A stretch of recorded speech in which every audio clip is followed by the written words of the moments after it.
ሰበር መረጃ ተሰምቷል።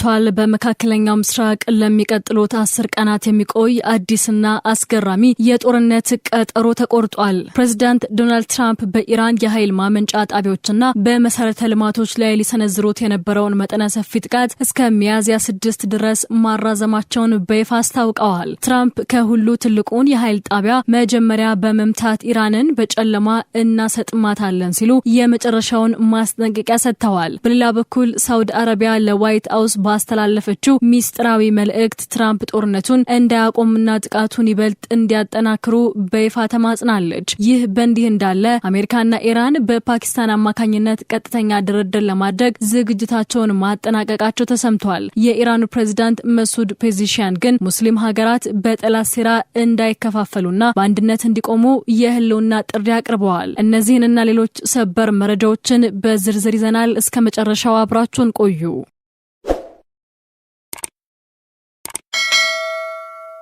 በመካከለኛው ምስራቅ ለ26 ቀናት የዘለቀው ጦርነት ዛሬ በአዲስ መልክ ተቀይሯል። ፕሬዝዳንት ዶናልድ ትራምፕ በኢራን ቁልፍ የመሰረተ ልማት አውታሮች ላይ ሊሰነዝሩት የነበረውን መጠነ ሰፊ ጥቃት ለሁለተኛ ጊዜ አራዝመዋል። ትራምፕ ለኢራን የሰጡት አዲሱ የ10 ቀን የጊዜ ገደብ እስከ ሚያዝያ 6 ድረስ ይቆያል። ትራምፕ በትሩዝ ሶሻል ገጻቸው ላይ ባሰፈሩት አስደንጋጭ መግለጫ የኢራን መንግስት ጥቃቱ እንዲቆም በይፋ መጠየቁን ገልጸዋል። በኢራን መንግስት ጥያቄ መሰረት የኃይል ጣቢያዎችን ደም እቅዴን ለ10 ቀናት አራዝሜያለሁ ብለዋል። ትራምፕ አክለውም ድርድሩ በጣም በጥሩ ሁኔታ እየሄደ መሆኑን ቢገልጹም ጥቃቱ የሚቆመው ግን የሆርሙዝ ወሽመጥ በአስቸኳይ ሲከፈት ብቻ እንደሆነ አስታውቀዋል። ትራምፕ ያስቀመጡት ማስጠንቀቂያ ግልጽና አስፈሪ ነው። ኢራን እስከ ሚያዝያ 6 ድረስ ወሽመጡን ካልከፈተች አሜሪካ በመላ ሀገሪቱ ያሉ የኤሌክትሪክና የኃይል ማመንጫ ጣቢያዎችን በቦምብ እንደምታጋይ ዝተዋል። ከሁሉ ትልቁን የኃይል ጣቢያ መጀመሪያ በመምታት እንጀምራለን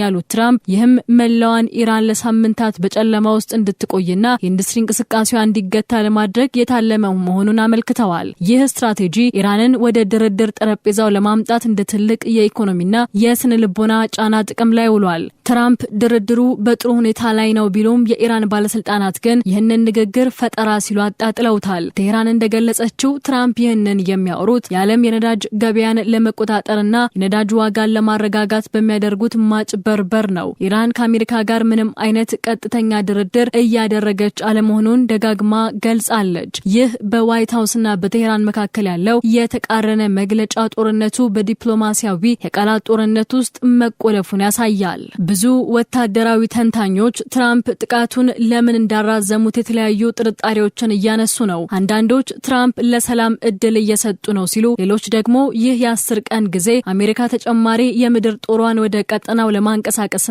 እስራኤል ዝግጅቷን እንድታጠናቅቅ የተገዛ ጊዜ ነው ይላሉ። ሚያዝያ 6 የመጨረሻው የሰላም ቀን ይሆን ወይስ የኢራን ታላቅ ጥፋት የሚጀምርበት ዕለት? ዓለም በጭንቀት የምትጠብቀው ጥያቄ ሆኗል። ይህ በእንዲህ እንዳለ የአሜሪካና የኢራን ጦርነት 4ኛ ሳምንቱን ሊደፍን ጥቂት ቀናት ሲቀሩት ዓለምን ያስገረመ አዲስ የዲፕሎማሲ መድረክ በደቡብ እስያ ተከፍቷል። እስካሁን ኳታር፣ ቱርክና ግብጽ የሰላም ድርድር መድረክ ለመሆን ቢፎካከሩም የቴህራን ምርጫ ግን ፓኪስታን መሆኗ ታውቋል። የጀርመኑ የውጭ ጉዳይ ሚኒስቴር ዮሐንስ ዋዴፋል ለሀገራቸው ብሔራዊ ሬዲዮ በሰጡት ቃል አሜሪካና ኢራን በፓኪስታን በኩል ቀጥተኛ ያልሆኑ ንግግሮችን ሲያደርጉ መቆየታቸውን አረጋግጠዋል። በደረሰኝ መረጃ መሰረት ሁለቱ ወገኖች በቅርቡ በፓኪስታን ቀጥተኛ ግንኙነት ለማድረግ ዝግጅታቸውን አጠናቀዋል ሲሉ ሚኒስቴሩ ገልጸዋል። ይህ መረጃ አሜሪካና ኢራን በይፋ አንደራደሩም ቢሉም ከመጋረጃ ጀርባ ግን የጥፋት ጦርነቱን ለማቆም ጥረት እያደረጉ መሆኑን ያሳያል። የፓኪስታን ጠቅላይ ሚኒስትር ሸህባዝ ሻሪፍ ሀገራቸው ይህንን ታሪካዊ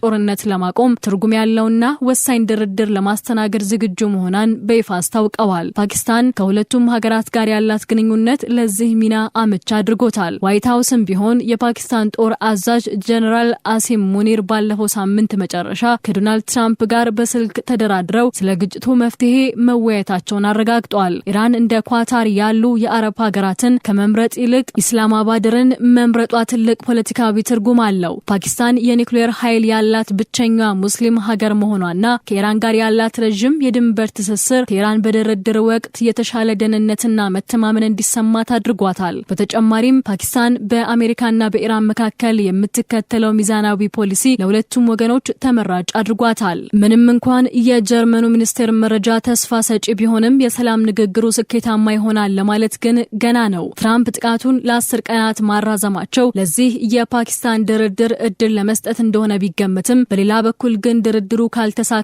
ፓኪስታን ራሷ በቀጠና ውስጥ ለሚፈጠረው አለመረጋጋት ተጋላጭ ልትሆን ትችላለች።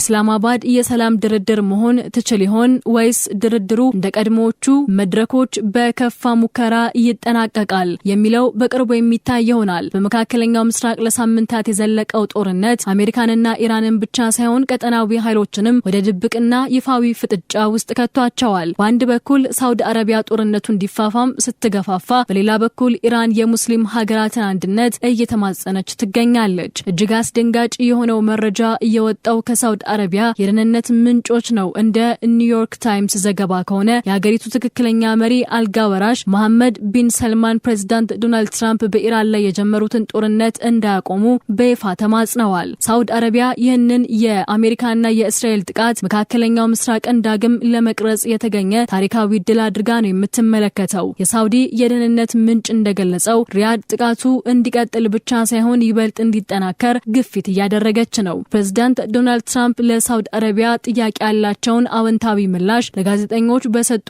ቃል አረጋግጠዋል። ስለ ቢን ሰልማን ሲጠየቁ አዎ እሱ ተዋጊ ነው፣ ከኛ ጋር አብሮ እየተዋጋ ነው ሲሉ አወድሰውታል። ምንም እንኳን ሳውዲ አረቢያ እስካሁን በቀጥታ ጦርነት ውስጥ ባትገባም የፓኪስታን የሰላም ጥረት ካልተሳካ ግን ሪያድ በቀጥታ ወታደራዊ እርምጃ ውስጥ ልትገባ እንደምትችል የሳውዲ ፖለቲካዊ ተንታኞች እየገለጹ ይገኛሉ። በሌላው ወገን የኢራኑ ፕሬዝዳንት መሱድ ፔዚሽያን ዲፕሎማሲያዊ ጥረታቸውን አጠናክረዋል። ፔዚሽያን ከማሌዥያው ጠቅላይ ሚኒስትር አንዋር ኢብራሂም ጋር በስልክ ባደረጉት ውይይት ሙስሊም ሀገራት በአንድነት እንዲቆሙና ጠላቶች በመካከላቸው ልዩነት እንዲፈጥሩ እድል እንዳይሰጡ አሳስበዋል። ፕሬዝዳንቱ አክለውም እኛ ጦርነቱ እንዲቆምና በቀጠናው ሰላም እንዲሰፍን እንፈልጋለን ብለዋል። በኢራን ላይ የሚሰነዘረው ጥቃት ኢሰብአዊና ህገወጥ መሆኑን በመግለጽ ማሌዥያ ለኢራን ያሳየችውን አጋርነት አድንቀዋል። ፕሬዝዳንት ፔዚሽያን ኢራን የኒውክሌር ጦር መሳሪያ የመታጠቅ ፍላጎት እንደሌላት በድጋሚ አረጋግጠዋል። ምዕራባውያን የሚያሰራጩት መረጃ ለጥቃት ሰበብ ፍለጋ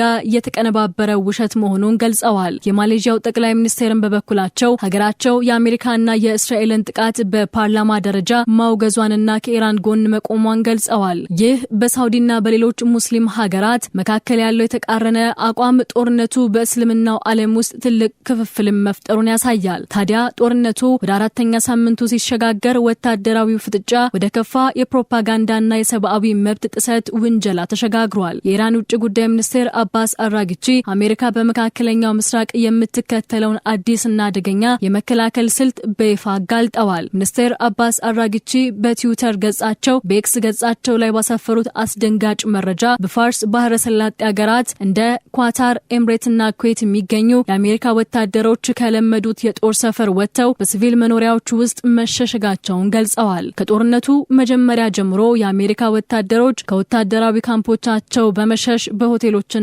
በቢሮዎች ውስጥ ተደብቀዋል ብለዋል። አራጊቺ ይህንን ድርጊት የባህረ ሰላጤው ሀገራት ዜጎች እንደ ሰው ጋሻ መጠቀም ሲሉ ጠርተውታል። ኢራን ይህንን ድርጊት አጥብቃ ከመቃወም ባለፈ ለሆቴል ባለቤቶች ጥሪ አቅርባለች። አራጊቺ እንደገለጹት በአሜሪካ ያሉ ሆቴሎች የደንበኞቻቸውን ደህንነት አደጋ ላይ የሚጥሉ ወታደራዊ መኮንኖችን እንደማይቀበሉ ሁሉ በባህረ ሰላጤው ሀገራት ያሉ ሆቴሎችም ተመሳሳይ እርምጃ ሊወስዱ ይገባል። የአሜሪካ ወታደሮችን በማስተናገድ የንጹሃን ዜጎችን ሕይወት ለአደጋ አታጋልጡ ሲሉ ማስጠንቀቂያ ሰጥተዋል። ይህ ጥሪ አሜሪካ በድንገት በኢራን ሚሳኤል እንዳይመቱ ያላትን ስጋትና የወሰደችውን የመከላከያ እርምጃ የሚያሳይ ነው። ጦርነቱ ወደ 26ኛ ቀን ሲቃረብ በሁለቱም ወገን የደረሰው የሰው ሕይወት ጥፋት ግን እጅግ እየጨመረ መጥቷል። እስካሁን ባለው መረጃ ከ1900 በላይ ሰዎች መሞታቸው ተረጋግጧል። ትራምፕ ጥቃቱን ለ10 ቀናት ማራዘማቸው ይህንን የሟቾች ቁጥር ለጊዜው ቢገታውም ጥቃቱ ሚያዝያ 6 የሚቀጥል ከሆነ ግን ቁጥሩ በከፍተኛ ሁኔታ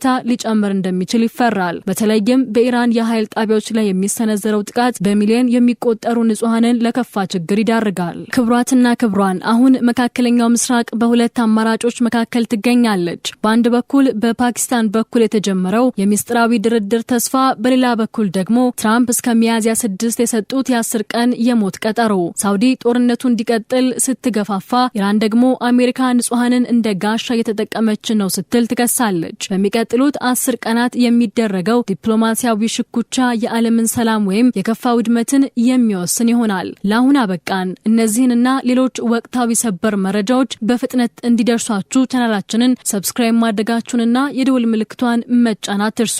በሌላ ሰበር መረጃ እስከምንመለስ ሰላም ቆዩን።